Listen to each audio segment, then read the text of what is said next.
오늘 성경 말씀은 요한복음 2장 1절에서 10절입니다. 예수님께서는 이 땅에 오셔서 이적을 많이 행하셨습니다. 사복음서에 약 32개의 이적 사건들이 기록되어 있습니다. 그 중에서 네 복음서에 모두 기록된 이적은 오병이어의 사건입니다. 마태복음에서만 기록된 이적은 가버나움에서 두 소경을 고치신 사건입니다. 마가복음에만 기록된 이적은 가버나움에서 귀신 들린 자를 고치신 사건입니다. 또한 벳세다에서 소경을 고치신 사건입니다. 누가복음에만 기록된 이적은 아인성 과부의 아들을 살리신 사건입니다.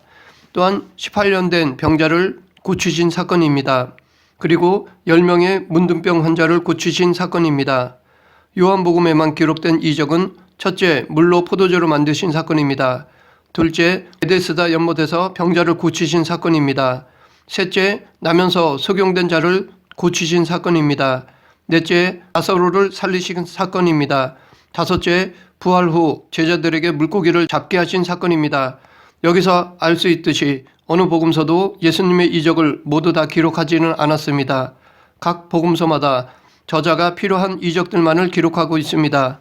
그렇기 때문에 우리는 사복음서를 모두 읽고 묵상해야 합니다.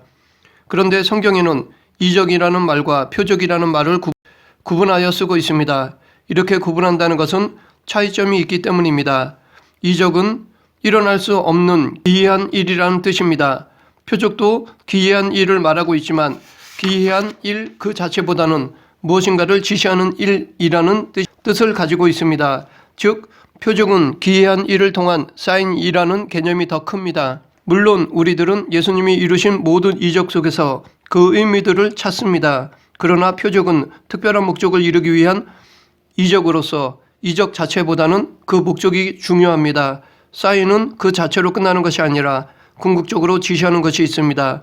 그래서 표적은 그 이적 자체보다는 이적을 통한 그 목적이 중요합니다. 성경에는 이적뿐 아니라 사인으로서의 이적, 즉 표적도 있습니다. 오늘 본문에 나오는 물을 포도주로 바꾸신 이적 사건을 11절에서는 표적이라고 말하고 있습니다. 그렇다면 이 사건은 무엇을 가리키고자 하신 사인이라는 것입니다. 오늘 이 본문의 이적 속에 담겨있는 목적, 즉 표적에 대해 살펴보고 지금 우리들에게 필요한 교훈을 알아보겠습니다. 먼저 사건의 배경을 살펴보면 1절, 2절 사흘째 되던 날 갈릴리 가나에 혼례가 있어 예수의 어머니도 거기 계시고 예수와 그 제자들도 혼례의 청함을 받았더니 요한은 여기서 사흘 되던 날이라고 구체적으로 밝히고 있습니다.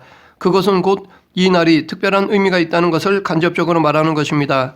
그러면 이 날을 알기 위해서는 본문의 앞을 보아야 합니다. 1장에 이튿날이라는 말이 3번이나 나옵니다. 즉 29절, 35절, 43절에 각각 이튿날이라는 말이 기록되어 있습니다. 이것을 기준으로 세어보면 가나 혼인잔치는 분명히 7째 날을 가리키고 있습니다. 29절의 이튿날은 날을 세기 시작한 둘째 날이고 35절의 또 이튿날은 날을 세기 시작한 날로부터 셋째 날이 되는 날이고 43절에 다시 이튿날은 날을 세기 시작한 날로부터 넷째 날을 의미합니다. 그리고 본문에서의 사흘 되던 날은 넷째 날 이후로 3일이 지난 날을 말합니다. 그러므로 이 가나안 혼인잔치가 벌어진 날은 7째 날입니다. 성경에서 7째 날이라고 말할 때는 보통 안식일을 의미합니다. 그래서 7째 날에 예수님께서 이런 표적을 하셨다는 것은 특별한 목적이 있는데 그것은 예수님이 안식일의 주인이심을 보여주고자 함이었습니다. 즉 예수님 당신이 안식일의 주인이심을 알리고자 물을 포도주로 변화시킨 것입니다. 이것이 이 이적을 행하신 첫 번째 목적이셨습니다. 예수님은 본인 스스로도 직접 안식일의 주인 되심을 밝히시기도 하셨습니다. 제자들이 안식일에 배고파서 밀밭에서 이삭을 베어 먹었습니다. 이것을 본 바리새인들이 안식의 율법을 어겼다고 하였습니다. 그러자 예수님은 마가복음 2장 28절에서 이러므로 인자는 안식일에도 주인이니라 라고 말씀하셨습니다. 이렇게 당신이 직접 안식일의 주인이심을 밝히셨습니다. 예수님과 제자들은 갈릴리 가나의 혼인잔치집에 초대되었습니다. 그런데 이 결혼이 누구의 결혼인지 몰라도 대단한 사람은 아니라는 것을 짐작할 수 있습니다. 왜냐하면 잔치 중에 잔치에서 제일 중요한 포도주가 모자랐기 때문입니다. 아마도 높은 사람이나 부자였다면 이런 일은 일어나지 않았을 것입니다. 그래서 우리는 이 혼인잔치가 보통 사람의 결혼식이었음을 짐작할 수 있습니다. 이렇게 예수님은 특별한 사람들이 아닌 서민들의 결혼식에 참여하셨습니다. 이것으로 우리는 예수님이 서민들과 잘 어울렸다는 것을 알 수 있습니다. 또한 예수님은 세상을 등진 임세주의자가 아님을 알 수 있습니다. 이 세상을 부정적으로 보고 배격하지 않으셨습니다. 예수님은 이 세상 사람들과 잘 어울리셨습니다. 예수님은 거룩하신 분이셨지만 이 세상을 벗어난 것이 아니라 세상 속에서 함께 하셨습니다. 우리도 거룩이라는 명목하에 사회를 등져서는 안 됩니다. 사회는 타락한 곳이지만 우리가 우리의 사명을 이루어야 할 장소입니다. 우리는 사랑으로 어두운 곳에 빛을 비추는 등이 되어야 하고 부패를 막아야 하는 소금이 되어야 합니다. 이웃을 떠난 사역은 하나님의 뜻이 아닙니다. 우리도 예수님처럼 이웃과 함께해야 합니다. 거룩은 격리가 아닙니다. 거룩은 함께함 속에서의 구분입니다. 이 구분은 장소의 구분이 아니라 다스리는 자의 구분입니다. 즉 세상 사람들은 세상의 가치관의 다스림을 받지만 성도는 하나님의 다스림을 받는 자들입니다.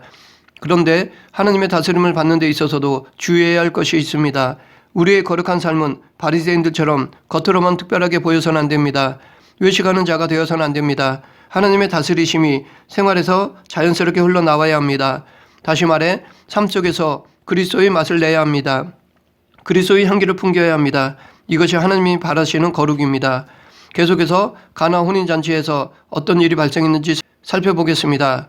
3절부터 5절. 포도주가 떨어진지라 예수의 어머니가 예수에게 이르되 저들에게 포도주가 없다 하니 예수께서 이르시되 여자여 나와 무슨 상관이 있나이까 내 때가 아직 이르지 아니하였나이다. 그의 어머니가 하인들에게 이르되 너에게 무슨 말씀을 하시든지 그대로 하라 하니라. 한참 잔치 중에 포도주가 떨어졌습니다. 당시 혼인잔치는 대부분 일주일 동안 계속되었습니다. 그래서 포도주가 모자라다는 것은 잔치집에서는 심각한 문제가 아닐 수 없습니다. 이것은 손님에 대한 결례이고 집안의 수치였습니다. 그래서 마리아는 예수님에게 포도주가 떨어진 문제를 의뢰했습니다. 여기서 마리아의 말을 두 가지로 해석할 수 있습니다. 첫째, 예수님에게 기적을 바라는 마음에서 의뢰했다는 것입니다. 둘째, 기적을 기대하고 말한 것이 아니라 예수님에게 낙담하여 투덜거렸다는 것입니다. 그래서 돈 주고 사오라는 암시였다는 것입니다.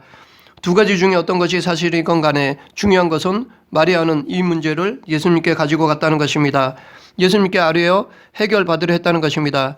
이처럼 우리도 문제가 있으면 예수님께 가지고 나가야 합니다. 물론 꼭 예수님께 안 가져가도 세상적인 방법으로 해결되는 문제들이 있습니다. 그러나 그것도 알고 보면 하나님이 이 세상의 방법을 통해 해결하게끔 미리 정해놓은 것입니다. 그러므로 모든 문제의 근본적인 해결은 하나님의 주권에 있습니다. 이에 대한 예수님은 여자여 나와 무슨 상관이 있나이까 라고 대답하셨습니다. 여기서 예수님이 어머니더러 여자여 라고 하신 것은 무례한 말이 아닙니다.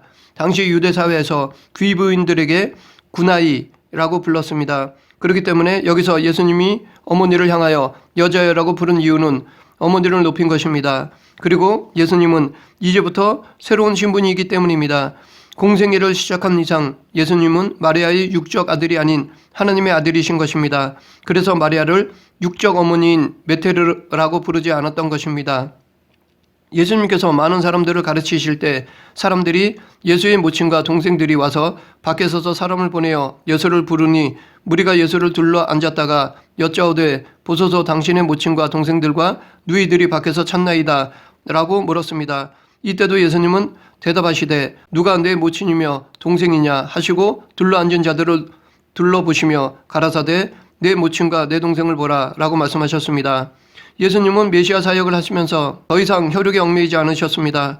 그렇다고 육적 어머니인 마리아에게 효를 행하지 않은 것도 아닙니다.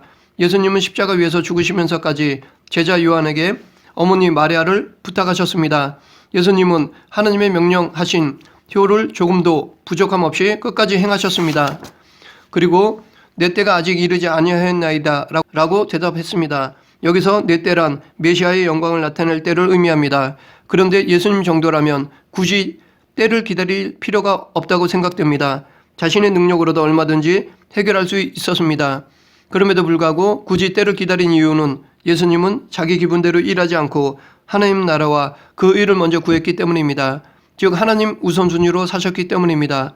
예수님께서는 자신이 아무리 하나님과 동등한 권능을 가지셨어도 자신의 때를 기다리셨습니다. 절대로 독단적으로 일하지 않았습니다. 하나님의 뜻을 우선으로 생각하셨습니다. 이것은 하나님의 섭리를 인정하는 것입니다. 모든 것이 하나님의 계획 안에 있으므로 반드시 때가 있습니다. 그러므로 우리도 예수님처럼 하나님의 때를 기다려야 할 것입니다. 내 경험, 힘을 내려놓고 하나님의 뜻을 먼저 구하는 그리스도인이 되어야 합니다. 예수님의 대답에 마리아의 반응은 그의 어머니가 하인들에게 이르되 너에게 무슨 말씀을 하시든지 그대로 하라 하니라. 마리아는 거절하는 것처럼 들리는 예수님의 대답에도 불구하고 전적으로 예수님을 의지하였습니다. 즉 예수님의 긍정적이지 않는 대답을 듣고도 다른 사람을 찾지 않고 끝까지 예수님께 그 일을 맡겼습니다. 마리아는 참고 문제 해결을 기다렸습니다. 이러한 인내, 기다림이 우리들도 있어야 합니다. 참고 기다림으로 칭찬받은 사람이 있는데 귀신 들린 딸을 고쳐달라고 여자가 와서 예수님께 절하며 주여 저를 도와주소서라고 간구했습니다. 이때 예수님의 대답은 자녀의 떡을 취하여 개들에게 던짐이 마땅치 아니하니라 라고 냉정하게 거절하는 투로 말씀하셨습니다. 그럼에도 불구하고 여자는 포기하지 않고 주여 올소이다마는 개들도 제 주인의 상에서 떨어지는 부스러기를 먹나이다 라고 대답했습니다. 그 결과 예수님께서는 여자야 내 믿음이 크도다 내 소원대로 되리라 라고 말씀하셨습니다. 믿음은 참고 기다림을 요구합니다. 인내하는 믿음을 통해 하나님은 놀라운 역사를 이루십니다. 그러므로 우리도 인내하는 믿음을 소유해야 할 것입니다. 예수님은 이 문제를 어떻게 해결하셨는지 살펴보겠습니다. 7절 8절 예수께서 그들에게 이르시되 항아리에 물을 채우라 하신즉 아귀까지 채우니 이제는 떠서 연회장으로 갖다 주라 하심에 갖다 주었더니 예수님은 하인들에게 항아리에 물을 채우라고 하셨습니다.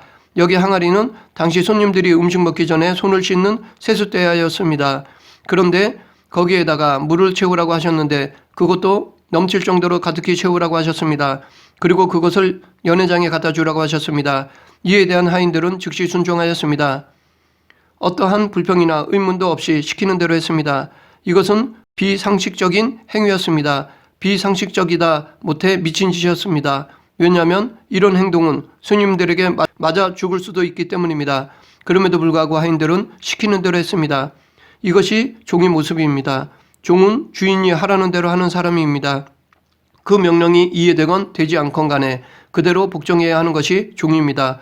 더도 덜도 아닌 말씀하신 대로 하는 것이 종이 마땅히 취해야 할 행동입니다. 우리도 하나님께 대한 이러한 종이 되어야 합니다. 시키면 시키는 대로, 명령하면 즉각 따라야 합니다.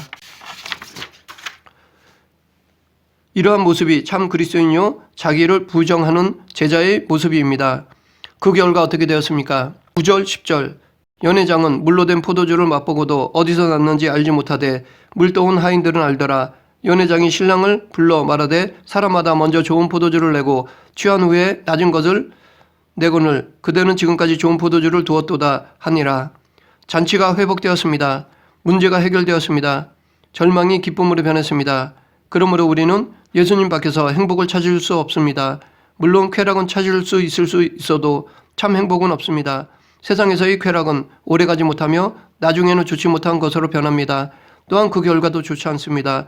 오직 예수님 안에서만이 항상 기뻐할 수 있고 범사에 감사할 수 있습니다. 그렇기 때문에 우리는 늘 예수님 안에 있어야 합니다. 그런데 이러한 기쁨은 그냥 주어진 것이 아닙니다. 그에 합당한 순종이 있었기 때문입니다. 베드로도 순종했을 때 만선의 기쁨을 누렸고 이스라엘 백성들이 순종했을 때 여리고성이 무너졌습니다. 그러므로 우리도 기쁨을 누리고자 한다면 먼저 순종하는 그리스도인이 되어야 합니다. 예수님께서 물을 포도주로 변하게 하신 것은 마술적 행위가 아닙니다. 눈속임이 아닙니다. 물이 진짜 포도주로 변하게 하신 것입니다. 본질이 완전히 변한 이적 사건입니다. 이처럼 예수님은 본질적인 변화를 가능하게 하십니다. 그래서 이 물이 포도주로 변한 이적은 예수님을 통해서만 새로운 사람이 된다는 것을 보여주고자 함이었습니다. 즉 예수님을 믿음으로 죄인이 변화되어 성도가 된 것을 가르치고자 함이었습니다. 이것이 이 이적의 두 번째 목적이었습니다. 100% 새로운 사람이 되는 것은 옛사람을 전혀 찾아볼 수 없는 새로운 존재로 변하는 것입니다. 이것은 마치 예수님을 믿는 사람을 핍박했던 사울이 오히려 예수 그리스도를 위해 목숨을 바치는 바울이 된 것처럼 완전히 바뀐 것을 말합니다. 이런 변화는 예수님 안에서만이 가능한 것입니다. 어떤 교육이나 수련이나 강요로 되는 것이 아닙니다. 이 포도주 사건으로 예수님은 당신이 안식일의 주인이신 것과 당신을 통해서만 거듭나는 것을 보여주셨는데 이것은 당신이 메시아이심을 의미합니다. 그러므로 이 이적의 근본적인 목적은 당신이 메시아이심을 가르쳐 주고자 함이었습니다. 결국 이 이적은 당신이 메시아 되심을 나타내는 표적인 것입니다. 말씀을 정리하겠습니다. 예수님은 물로 포도주로 바꾸신 이적을 통해 당신이 안식일의 주인이시며 당신을 통해서만이 본질이 바뀌는 거듭남이 가능하다는 것을 가르쳐 주시고자 하셨습니다. 한마디로 이 사건은 당신이 메시아이심을 나타내는 표적이었습니다. 또한 우리는 이 표적을 통해 우리가 어떻게 문제를 해결해야 하는지를 알 수 있습니다. 우리도 마리아처럼 우리의 문제를 예수님께 의뢰해야 합니다. 인내하며 예수님의 응답을 기다려야 합니다. 그리고 그 응답에 그대로 순종해야 합니다. 이것이 그리스도인으로서의 마땅한 삶입니다. 앞으로 살아가면서 예수님으로 말미암아 거듭나며 예수님으로 말미암아 문제 해결을 받는 저와 여러분이 되길 간절히 축원합니다. 기도하겠습니다. 사랑과 은혜가 풍성하신 하나님 아버지, 저희들도 문제를 십자가 앞에 내려놓고 먼저 하나님 뜻을 구하는 그리스도인이 되게 하여 주시옵소서. 또한 한 번 맡긴 문제는 철저히 신뢰하여 의심치 않고 기다리는 인내를 허락하여 주시옵소서. 그리고 하나님의 응답에 아멘하는 순종을 허락하여 주시옵소서. 예수님 이름으로 기도드립니다. 아멘.